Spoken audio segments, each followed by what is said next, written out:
All right, we have a language lesson. We're in lesson number 2, and this lesson is called Bad, Worse, Worse.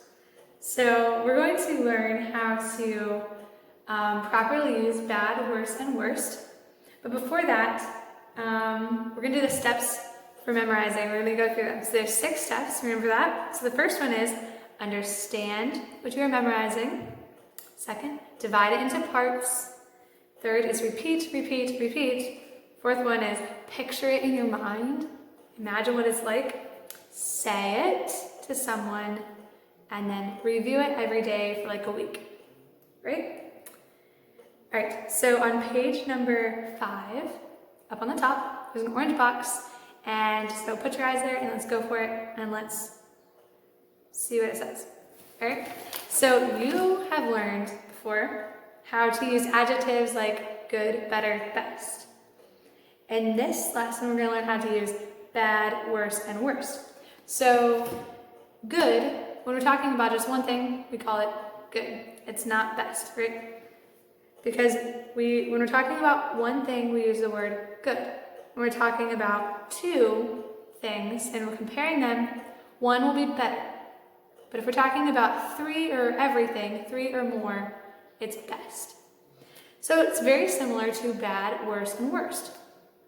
So use bad when you're describing one thing. So the sentence is, Janice had a bad cold last week. Use bad when you're describing one thing, right? So use worse when you compare 2 things.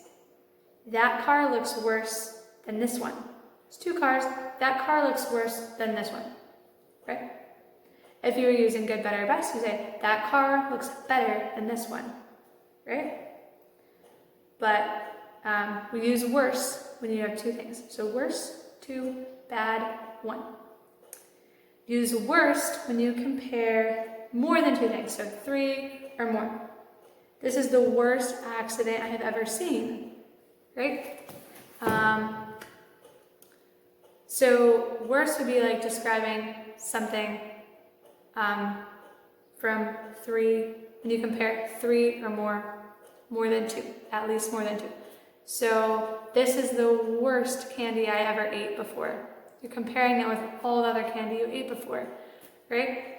Or if you were using best, you'd say, this is the best candy I've ever had. You're comparing it with all the other candy you've ever had before. So that is bad, worse, and worse. So bad is comparing one thing, describing one thing.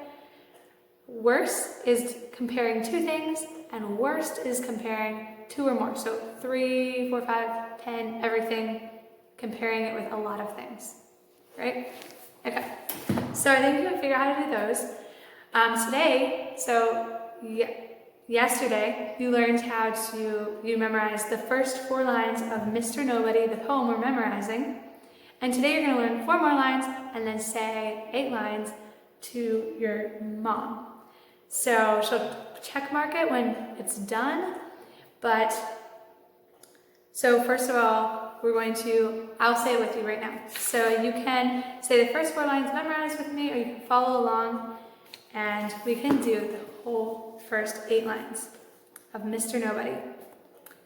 Mr. Nobody, I know a funny little man, as quiet as a mouse, who does the mischief that is done in everybody's house. There's no one ever sees his face, and yet we all agree that every plate we break was cracked by Mr. Nobody. And that is actually the first stanza. So you're going to say the first stanza to your mom today, first 8 lines.